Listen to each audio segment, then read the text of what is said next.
अखाड़ा में आज सबसे पहले फोकस रूस यूक्रेन युद्ध पर, जहां इस युद्ध के डायमेंशन डायनामिक में एक और इजाफा हुआ है। एक ऐसी चिंगारी जो कहीं ना कहीं ऐसी आग को हवा दे सकती है जिसमें पूरा विश्व झुलस सकता है। रूस यूक्रेन युद्ध के 1 साल बाद पहली बार ऐसा हुआ है कि रूस और अमेरिका जंग के मैदान में एक दूसरे के आमने सामने आए हैं। रूस ने अमेरिका पर पहला हमला भी बोल दिया है। ये दावा किया जा रहा है रूस ने अमेरिका के एक जासूसी ड्रोन को मार गिराया है, जिससे अमेरिका बौखलाया हुआ है। देखना यह होगा कि रूस के हमले का जवाब अमेरिका किस तरह से देता है। 2 अलग अलग वर्जन है, ये क्लैश था या क्रैश था, इसकी पड़ताल और इसके अलग अलग वर्जन है। लेकिन हाँ, रूस और अमेरिका आमने सामने जरूर आ गए।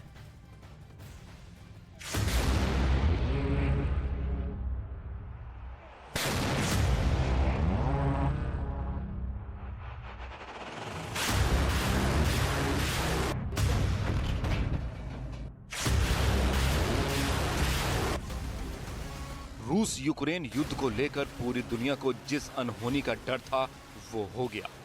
दुनिया की 2 परमाणु महाशक्तियां अब सीधे टकराने को तैयार हैं। रूस बनाम अमेरिका, दहल उठेगा दुनिया का चप्पा चप्पा। यूक्रेन की जमीन पर अब तक अमेरिका के बहुत सारे हथियारों को रूस ने निशाना बनाया, लेकिन अमेरिका नाराज नहीं हुआ क्योंकि ये हथियार जेलेंस्की के हाथों में थे, जिन्हें जेलेंस्की के जवान रूस पर हमला करने या खुद के बचाव के लिए इस्तेमाल कर रहे थे। लेकिन रूस यूक्रेन युद्ध में पहली बार अमेरिका के किसी ऐसे हथियार को रूस ने निशाना बनाया जिसे खुद अमेरिकी फौज ऑपरेट कर रही थी। यानी कि अमेरिकी फौज पर रूस का सीधा हमला था। इसी वजह से दुनिया के डिफेंस एक्सपर्ट्स डरे हुए हैं कि अब अमेरिका रूस के इस हमले का मुंह तोड़ जवाब दे सकता है, जिसके बाद दोनों देशों के बीच भीषण जंग छिड़ सकती है और इस जंग की जद में पूरी दुनिया आ जाएगी। दरअसल बीते मंगलवार को ब्लैक सी के ऊपर अमेरिका का MQ-9 रीपर जासूसी ड्रोन एक खुफिया ISR मिशन पर था। उसी वक्त 2 रूसी लड़ाकू जेट्स ने उसे घेर लिया और उस पर हमला कर उसे समंदर में क्रैश करा दिया। रूसी हमले की ये सारी हरकत अमेरिकी ड्रोन के कैमरों में कैद कर ली गई और अमेरिकी फोर्स के कमांड सेंटर भेज दी गई। इसी वीडियो के आधार पर अमेरिका ने रूस पर संगीन आरोप लगाए हैं। What we saw again were fighter aircraft dumping fuel in front of this UAV and then getting so close to the aircraft that it actually damaged the propeller on the MQ-9. We assessed that it likely caused some damage to the Russian aircraft as well. To our knowledge, well, we know that the aircraft, the Russian aircraft did land. I'm not going to go into where they landed. America का ये खतरनाक जासूसी drone अपने साथ हथियार ले जाने में भी सक्षम है। हालांकि अमेरिका ने इस बारे में कोई जानकारी देने से इनकार कर दिया कि हमले के वक्त MQ-9 हथियार से लैस था या नहीं। अमेरिका का कहना है कि जिस वक्त ड्रोन पर हमला हुआ उस वक्त वो अंतर्राष्ट्रीय हवाई क्षेत्र में उड़ान भर रहा था, लिहाजा रूस को अमेरिकी ड्रोन पर हमला करने का कोई अधिकार नहीं था। व्हाइट हाउस ने साफ कर दिया है कि रूस को जवाब देना ही पड़ेगा कि उसने अंतर्राष्ट्रीय कानून क्यों तोड़ा और अमेरिकी ड्रोन पर हमला क्यों किया। इस बारे में रूस ने प्रतिक्रिया दी है कि अमेरिका जिस अंतर्राष्ट्रीय सीमा में अपने ड्रोन की उड़ान भरने की बात कह रहा है वो झूठी है, क्योंकि ब्लैक सी में समूचा जल क्षेत्र विवादित है और विवादित इलाके में जासूसी करना कानून का उल्लंघन है। अमेरिका में रूसी राजदूत अनातोली एंटोनोव ने इस मामले में बड़ी मजबूती के साथ रूस का पक्ष रखा और ये भी कह दिया है कि रूस अमेरिका के साथ टकराव नहीं चाहता है। Problems regarding international waters. You said that, for example, we consider Crimea as a part of the Russian Federation. The United States does not recognize this status. And of course it's contradiction, but does it mean that it's necessary to provoke Russian Navy or Russian Air Force on this issue? We have to be very cautious regarding our actions, taking into account what is going on in eastern part of Europe. America को रूस का साफ इशारा है कि वो black सी से दूर रहे, नहीं तो रूस आगे भी ऐसा ही करेगा। दरअसल किसी भी देश की सीमा से समुद्र के भीतर 50 नॉटिकल माइल तक उस देश की समुद्री सीमा होती है। उसके बाद अंतर्राष्ट्रीय सीमा शुरू हो जाती है। अमेरिका का मानना है कि वो अंतर्राष्ट्रीय सीमा में था, लेकिन रूस का कहना है कि क्राइमिया पर कब्जे के बाद उसकी समुद्री सीमा में विस्तार हुआ है, जिसे अमेरिका मान्यता नहीं देता है, और विवाद की जड़ भी यही है। शायद रूस ने अमेरिका का ड्रोन गिराकर पूरी दुनिया को यह संदेश दे दिया है कि क्राइमिया उसका है, और इस सच्चाई को पूरी दुनिया को मान लेना चाहिए। सवाल है कि क्या अमेरिका चुप बैठेगा? रूस के इस हमले का जवाब अमेरिका कैसे देगा? क्या अमेरिका अब ज़ेलेंस्की को F-16 देने पर राजी होगा? क्योंकि अब रूस और अमेरिका के बीच क्राइमिया पर कब्जे को लेकर ठनती नजर आ रही है।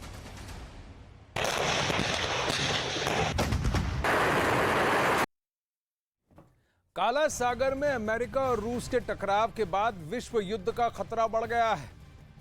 दोनों देश दुनिया की महाशक्तियों में गिने जाते हैं। आइए अब आपको दोनों देशों की ताकत के बारे में भी बताते हैं। सबसे पहले आपको दोनों देश की जमीनी ताकत के बारे में बताते हैं। रूस के पास एक्टिव सैनिक 9 लाख तो अमेरिका के पास 14 लाख एक्टिव सैनिक हैं। रिजर्व सैनिक की बात करें तो रूस के पास 20 लाख तो अमेरिका के पास 9 लाख हैं। रूस के पास 2,927 तो अमेरिका के पास 2,645 टैंक्स हैं। तोपों में अमेरिका रूस पर भारी नजर आ रहा है। रूस के पास 4,894 तो अमेरिका के पास 5,123 हैं। अब आपको समुद्री ताकत के बारे में बताते हैं। रूस के पास बैलिस्टिक मिसाइल वाली परमाणु पनडुब्बी 11 हैं तो अमेरिका के पास 14 हैं। गाइडेड मिसाइल सबमरीन रूस के पास 38 हैं तो अमेरिका के पास 51 हैं। रूस के पास 1 विमान वाहक है, 1 एयरक्राफ्ट कैरियर, वहीं अमेरिका के पास 11 विमान वाहक हैं। क्रूजर, डिस्ट्रॉयर और जंगी जहाज रूस के पास 31 हैं तो अमेरिका के पास 113 हैं। तो यानी नेवल फाइट में अगर आप देखें, नौसेना के हिसाब से देखें तो अमेरिका रूस पर बहुत भारी पड़ता है। अब आपको दोनों की क्षमता के बारे में भी बताते हैं। रूस के कॉम्बैक्ट एयरक्राफ्ट 1172 हो तो अमेरिका के पास 1574 हैं। बॉम्बर एयरक्राफ्ट की बात करें तो रूस के पास बॉम्बर एयरक्राफ्ट 76 हैं तो अमेरिका के पास 66 हैं। वहीं रूस के पास 339 अटैक हेलीकॉप्टर हो तो अमेरिका के पास 339 हैं, तो यहां बराबरी हो जाती है। ड्रोन्स की बात करें, अमेरिका रूस से काफी आगे है। रूस के पास 50 ड्रोन है तो अमेरिका के पास 416 ड्रोन है। तो कहीं ना कहीं ड्रोन टेक्निक्स और नौसेना में अमेरिका रूस पर भारी पड़ता है। लेकिन परमाणु जखीरे की अगर बात करें तो फिर जखीरे की बात करें तो वहां रूस अमेरिका पर भारी पड़ता है। आगे बढ़ते हैं। पुतिन क्या कहते हैं, क्या चाहते हैं, क्या सोचते हैं, ये कोई नहीं जानता।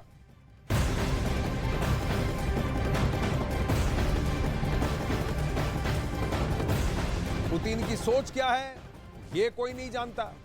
रण क्षेत्र में व्लादिमीर पुतिन किस पर भरोसा करते हैं, ये भी किसी को खबर नहीं। कल साइबेरिया दौरे पर रहे व्लादिमीर पुतिन अचानक ही जंगी हेलीकॉप्टर के कारखाने पहुंच गए और जंगी हेलीकॉप्टर की ताकत के बारे में जानकारी लेने लगे। यहां पुतिन ने सिम्युलेटर का प्रयोग भी किया और हेलीकॉप्टर उड़ाने में हाथ भी आजमाया।